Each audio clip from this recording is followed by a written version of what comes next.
যোৱাকালি আমাৰ নগাঁও চহৰৰে হবগাঁৱৰ পৰা এটা ফোন কৰিলে মোলৈ। ফোন কৰি পেলাই মোক ক'লে যে ছাৰ আমাৰ তাত ক'ভিড ওলাইছে। মই যে ক'ভিড ওলাইছে, ক'ভিডটোতো আমাৰতো শেষ হ'ব লাগে, কেতিয়াবাই ক'ভিড ওলাইছে।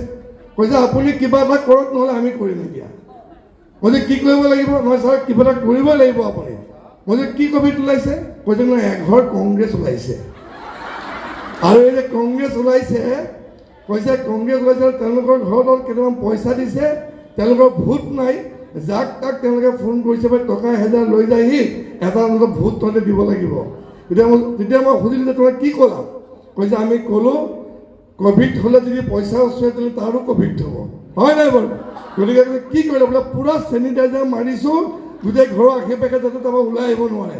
মই যে কি চেনিটাইজাৰ? বোলে পহৰা দি আছোঁ ছাৰ, কোনো যাতে এবাৰ পইচা বিলাব নোৱাৰে। সেইটো চবতে হ'ব লাগিব, হয় নাই বাৰু?